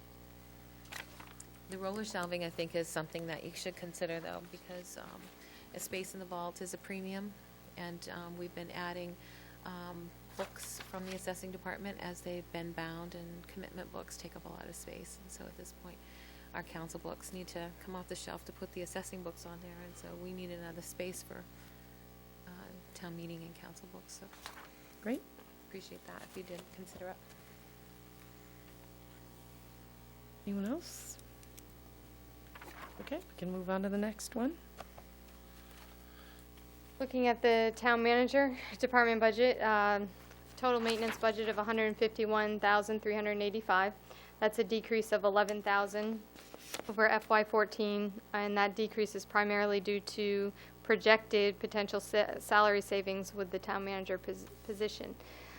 The $151,000, 85% of that is personnel cost at $125,000, and there's also a $20,000 auditing expense that's part of that $151,000. The budget options for town manager are the pay classification study at a cost somewhere around $10,000. There's the review of personnel levels across all departments, and that could come at a potential savings or potential cost to the town. And there's also the review of the town office operating hours, which we could see some potential energy savings. And Dale can speak to more of those. I want to focus on the 3 or 4 things. The decrease of $11,000 in the manager's potential salary. I hope you realize that savings, but I just want to tell you that you're going to have to negotiate with your preferred candidate, and you may or may not realize those types of savings. Number one. Number two, the pay classification study is something that I think is very much needed here. And what is a pay classification study? It's a study that compares municipal salaries with similar municipalities to be sure that your salaries are competitive, because employee retention is important. But another piece of that is, and I'm not suggesting your salaries are too high or too low. I don't know. But it negates a lot of questions from the public and employees about whether or not they're being paid fairly. If there's a system in place that everyone understands and accepts, then those questions go away. And I can tell you those questions do surface here from time to time. Number two, you really do need to develop a good job performance evaluation process. There is no process here that I have been able to identify. Some employees are evaluated yearly, others are not. There's no coordination. There's no established system in place. And when I was doing this for a living, I would probably never say something like this in public, but public employees have rights that private sector employees do not. And they're called property rights to their jobs. And if you don't have a good performance evaluation system in place, you're in trouble. And Lisbon does not and should have. Now, $10,000 is a number that I picked after talking to one consultant about what it would cost to come in and do this study. I've since learned that you do have a couple of unions that have negotiated certain things that your non-union folks have not, so they're a little more advanced. They have better job descriptions. Some of the contracts do call for performance evaluations annually, but your non-union folks, you don't have a system, and you need one. And you could probably limit that to your non-union folks and probably get that work done for $7,500. But it's money well spent. But I was surprised to find out that there is no system here. And I'll just go on to the review of employment levels across all departments. I'm looking at 2 or 3 departments during this budget process. Assessing's one, we're looking at finance as another. I think the review of personnel levels across all departments needs to occur every 2 or 3 years, because you need to be sure, number one, that your departments are properly staffed. You need to assure that they're not overly staffed, and you need to be sure that you're providing the best possible public service. And so periodically, there ought to be a review of staffing levels across all departments. And my experience over the years is that it doesn't lead to more employees. What it does lead, however, is a shift for some employees. Some employees may be moved from one location to another because workloads in one area may have increased while workloads in another area may decrease. And an example of that is when the state allowed people to start registering vehicles online. In collections departments, everyone will tell you across the state that there was less traffic. Because if you can sit home at your computer and register your vehicle, why bother going to town hall? And a lot of people now do that. You can register a dog online, I believe. There's a number of services that you can access online that have cut the numbers down and the traffic down at town halls across the state. And then I'll just make my pitch for operating hours. Again, I think it's something that you ought to try simply as a public service. I do think so. There's some savings there, but it's not significant. Any comments or questions from council? I think we're getting very close to Mrs. Mason's pumpkin hour. We have one more item, I believe. I think that would be the last item. Town manager, we did codes. Oh, yes, economic and community development, you're right. Oh, and one more thing about this. One more thing about the manager's budget that I commented to you today. I'm not sure why the auditing expense falls under the manager's budget. To me, the auditor works for the council, not the manager, and so that ought to be. I understand it's just a shift from one account to another, but I don't understand why you would budget in the manager's budget the expense of your auditing. The auditor should not be working for the manager.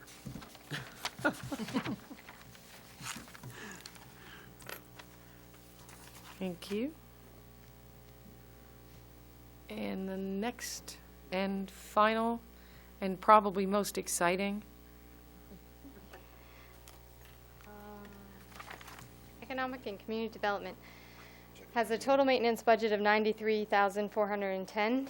That's a decrease of $12,180 from FY14, primarily due to the impact of staffing changes offset by the 2% cost of living adjustment.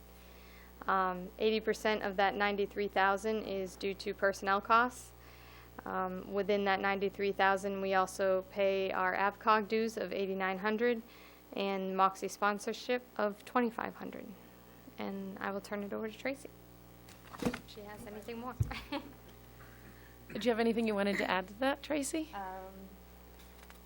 No, not really. I guess as far as for some of the councils that may not know, the Economic and Community Development budget is purely out of TIFs, which is was set in place, which is very good as far as for that department. Most communities do operate their economic development department with TIFs. Again, and this is why we kind of kept things a little bit separate regarding the grants, even though CDBG does fall under me, we, just as Dale has stated, in going after any type of grant monies for anything within the community, the match is going to be crucial, and I won't even be able to research and do any type of applications without knowing that we have that match or money's available to be able to do that before we can even remotely look at any applications for grants. So, anybody else got any questions? Anyone? Yeah, I got it. Roger? That grant, if we put the 50,000 in, let's say we do get it. Okay. Now, is that money's gonna be specific for one thing, or is it gonna be for? Well, we would look at the area. The other area we were looking at possibility is the Village Street area within some improvements. If you look at the Village Street area, especially with Luigi's, as well as the other building that's being torn down, there's definitely some potential in there in working with some developers, and having the opportunity to put some infrastructure in there is key to anything. When you look at the other side with the corner of Canal and 196 and Main Street, that particular area, again with the 196 master plan, we are also looking to go to the ATRC with AVCOG and look at that area to put in our work plan with DOT to have some work there, whether it be within the lighting, left-hand turn, some streetscape area. It makes it more safe into that area. The idea is being able to get people to cross 196, access the downtown area, and get to the businesses. So, you know, there'd be some different things as well. Okay? Thank you, Tracy. Is that it? Okay. The next item, Twyla? Please to adjourn if you're ready. I'm sorry, I would just like to add, moving back to under town manager with the review of the office hours of the town hall. I guess I would like to put a pitch in as a employee at the town hall that you consider doing something in the interim before July 1 as a trial period to see, you know, as we go through this budget process, if we were to tentatively change the hours and see how the public is receptive of it and how it works for both them and the staff here. Before we reach July 1, I think that would be well received by the staff here and the public, to have it be on a tentative basis for a period of time before it's enrolled. Sorry, I didn't mention I would say that. Well, what I'd suggest you do, if you're at all interested in that particular option, is that between now and July 1st or sometime mid-June, that we begin to poll the public, if you will. We develop a questionnaire that we'd give everyone that walks in here over a couple of month period, telling them that the council, as part of the budget process, is considering moving to a 4-day work week, tell them what the hours will be, and asking the public if this works for them or it doesn't. And the other thing that we did in Freeport was we started counting bodies on Monday and Friday, because you don't get to the savings unless you close on a Monday or Friday and make it a 3-day closure. And so if the council's interested, we could develop the survey, start that immediately, and we could start counting bodies on Monday and Friday to determine which is the least busy day. I'd be open to looking into that and getting that ball rolling. Is there? I think it's really a good idea. Yep. I think one of the things to consider that might skew some of the data that Dale's referencing as far as Monday and Friday is that I think we currently have traffic on Friday because if people are going to take a day off to come into the town office or hours off, it's going to be when they can extend their time off, as well as it being our latest day of the week. We're open till 5 versus 4:30. So that's something to keep in mind when you see the data as well, just to let you know. And if we're going to start collecting that data for town hall, are we also going to start to collect for the library as well? I don't think it would hurt. All right. Then we'll get together with Diane. You okay, Diane, back there? Everything okay?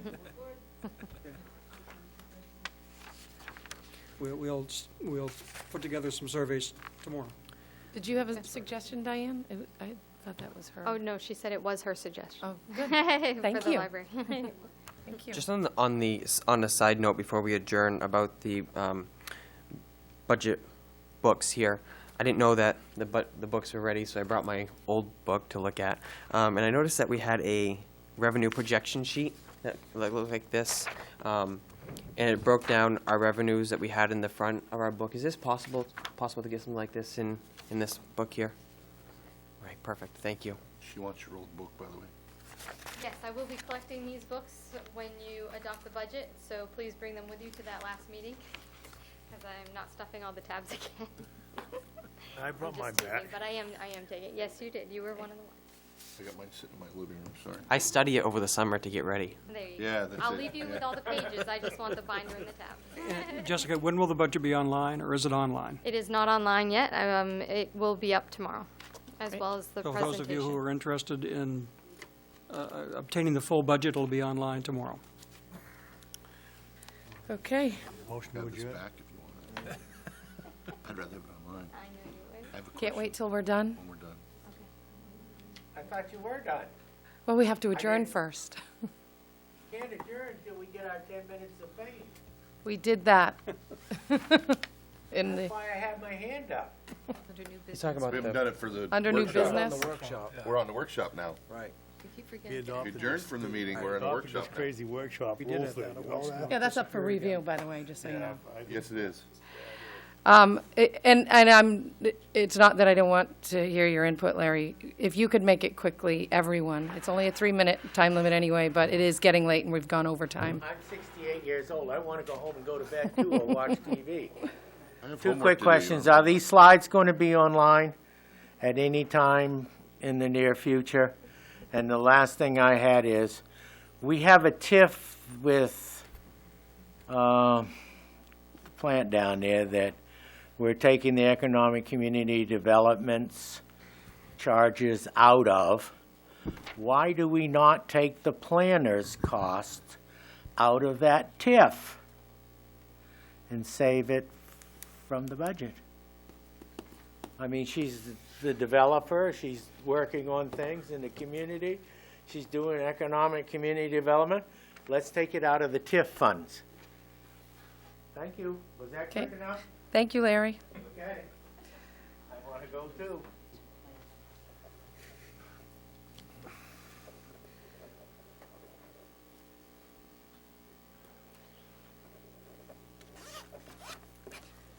Do we have a motion to adjourn? I'll make that. I'll make the motion. I'll second it. I'll do anything. Who's the second? I'll second it. Okay. All those in favor? I object. Order passed. You're overruled. Oh, was it only 6-1? No, I'll go with 7. Question? Think. When are we back here again? Next Tuesday? Yes, Yeah, we're here every Tuesday. from every now on, I Tuesday think. from now on. We're gonna be here every Tuesday. It doesn't, because if you notice, I said it's code enforcement, planning, and appeals.